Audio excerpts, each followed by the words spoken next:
Alright, something a little bit different here, guys. I wanted to show you exactly where on the map that I've been, and I want to just show you the pictures at the same time. I have to go back and find my Jackson Hole, Wyoming pictures because the pictures there are really nice, and I think they're still on my camera, so I have to go get them and put them on Facebook and all that jazz. But I do have Yellowstone and Yellowstone. We called it that, every time we saw some like big, you know, um, branded name, Chief Mountain, Yellowstone, something like that. And I love it out there. All those Indian people, those are great people. All right, so here what we're going to do is I'm going to move my face over here. And this is Yellowstone National Park. This is, I'm glad we visited here. You see, we came from this Boulder area, and then we took 25 up, and we took 80 going all the way to Rock Springs, and then we just jetted all the way up to Jackson for Jackson Hole, and then we went to Yellowstone National Park. Now, this whole ride from once you get past Boulder and you get up to like up to 25 and you just start driving down 80, it is literally nothing. There's nothing, nothing, nothing. And then you get to like Rock Springs or it's flat. And in fact, the speed limit on this interstate is 80 miles an hour. You can in fact drive 80 to 75 miles an hour over here because there's nothing out here. So people drive 80. I pushed it to 80 miles an hour just to say I drove 80 miles an hour. But anyway, so uh, so from Rock Springs, now this is an 8-hour ride from Boulder all the way to Jackson. That's 8 hours. So we would stop every 3 hours and we would spend the night in an RV park.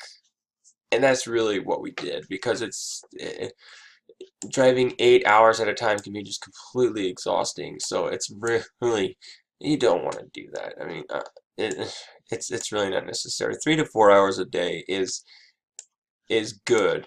If you do 5, you better have a good reason because you're just going to be really, really tired. And so anyway, so over here in Yellowstone, we learned something really unique. It's packed. The Yellowstone is extremely packed, and there are so many people that come here. Busloads of Asian people. They come in and they just don't stop rolling in. You could sit there and literally watch the buses show up all day long. So what we did was we ended up staying up north, right above here. Right above here, we're at Canyon Village. I'd actually have to go back a little bit just to see exactly where we were, but we stayed up there, and or was it up here? Oh, you know what? It was up here in Gardner. That's where it was. We stayed in Gardner, Montana, and then we drove all the way down because down over here, this is Yellowstone National Park. This is where the madness is. Everybody's here. It's just so packed. Old Faithful is just like, that's the most popular tourist spot. So let me show you some pictures on Facebook. And so one thing that really, really stands out about Yellowstone National Park is that it smells. Like, I'm not kidding. It smells like sulfur. Um, are you going to smell all the time? No, but all this barren wasteland is just exactly what it looks like. This is all mineral deposits, and it's just hot, boiling hot water, and you can feel how hot it is when you get closer and closer and closer. This is a collapsed lava cave. You cannot go down anywhere near these things because I mean it's just so brittle. They actually have signs that I wish I took a picture of the sign. Maybe there is one, but I know that they have signs that say do not step on any of the dry ground over here because they can actually have boiling water underneath, and like even little kids, they'll like if little kids like jump on this, they'll actually fall right through it. So don't do it. So here's another example of what you see. There's these. It is just dead, and it's amazing that like even all these trees can like be here, and this amazing mineral. This is all like microbial life. It's pretty amazing that life can survive in this environment because it's just water. You get close to the water and your skin starts to feel like it's getting hot. That's how hot this stuff is. It's incredibly. And then you start walking across the man-made platforms. Very hot, very difficult to.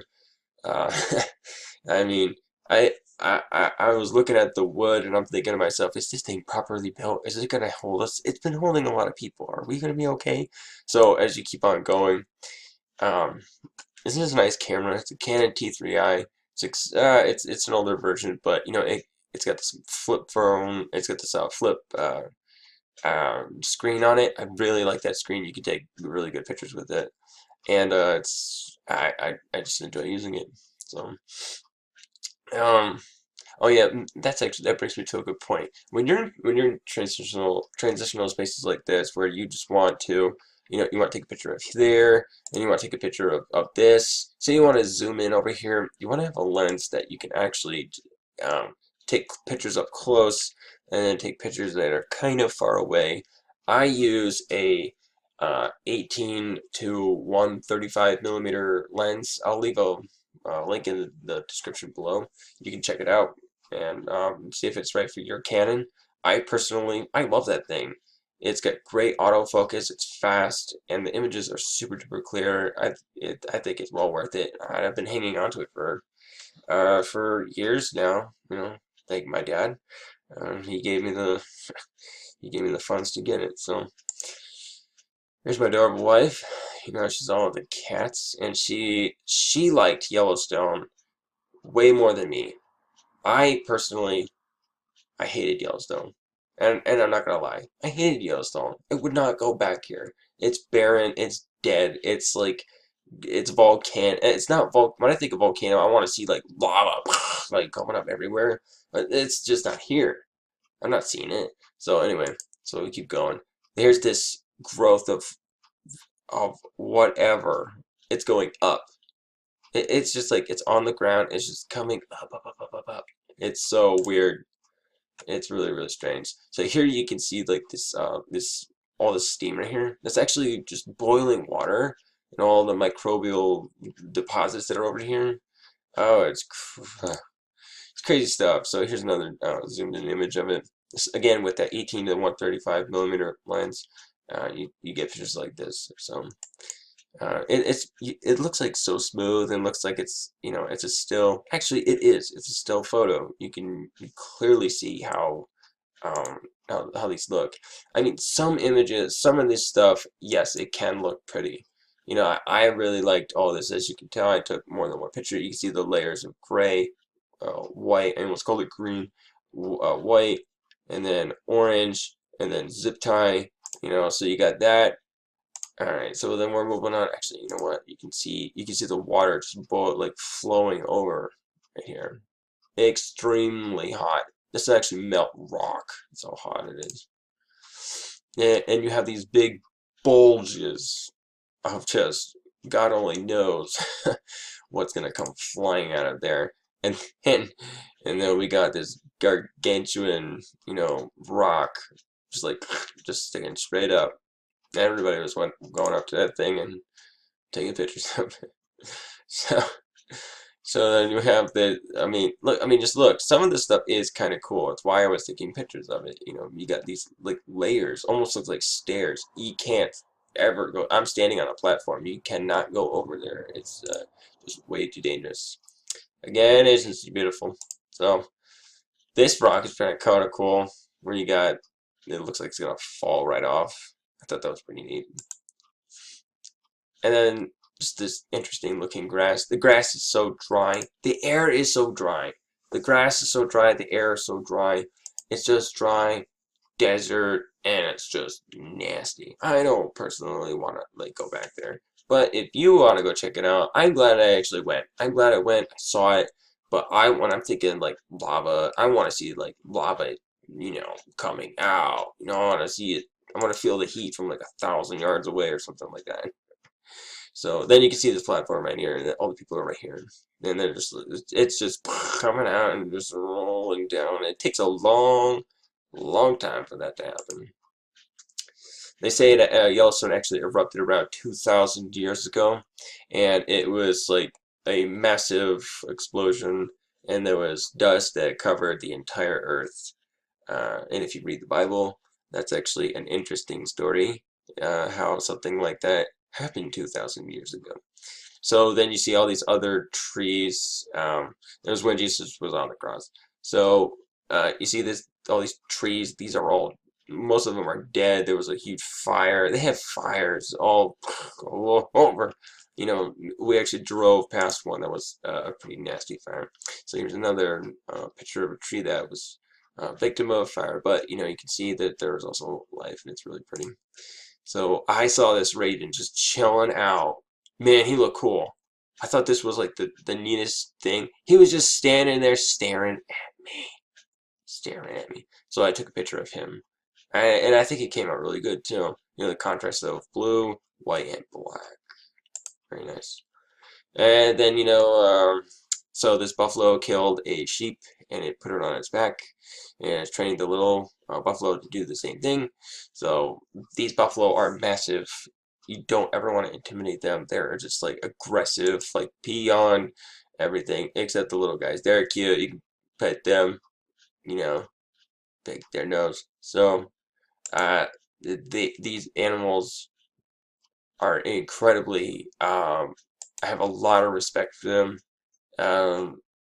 Only because I don't want to get hit by them. There's a couple osprey, very very cool, big nest. We saw this, like I caught this out of the corner of my eye. I just have that I don't know. God has just given me this eye to just like look random places. I'm like, oh look, osprey, and we just pull over and we get all the pictures. These rocks are cool. I really really loved these rocks. These were just like amazing. They were so smooth, and they were just continuously being carved out. There were rocks falling all over the place, and you can definitely just like park and go look for them. So there's my wife Sharon again looking around, and we're both awestruck at this. And there's the osprey again doing his thing. This is the Lamar Valley. You can see desert, dry, no real greenery. The air smells kind of funky. I don't really like it out there. But these are all buffalo right here. Buffalo, buffalo, buffalo, buffalo, buffalo. Trees, not buffalo. So you see them out here. They are everywhere. And there they are again. And there were actually some wolves over this hill. And we're like, oh my goodness, I want to check this out. But they never showed up, so we just kept going. And guys, I think we're coming. Yeah, you can see the buffalo right here, right down there. Coming down to a close on our Yellowstone. Yellowstone. They had really nice, pretty places over here. I could not tell you where this was. We actually just like found it. We're like, oh look, hiking trail. And we pulled over, walked like not even like quarter of a mile. Boom. It's really pretty over here. So we had lunch and it was really cool. And then here's another one of those rocks, totally carved out by the water. Isn't that awesome? This is one of the things that I was like, oh wow, I really like this. Very, very cool. And again, the camera takes really great pictures. So I'll leave a link in the description below if you want to get it. There she is, smiling, looking cute, beautiful as always. She likes that gluten-free beer. It was okay. Another cool image of that, of just like what the power of water can do. Like these eddy currents just go in there and just like eat that up. That is just cool stuff. Another one.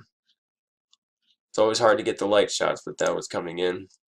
And here's our last photo, and this is it for our tour of Yellowstone National Park. guys, it was really fun making this video. If you'd like to see a little bit more about stuff like this, please like it, comment, and I'll see you guys on the next one.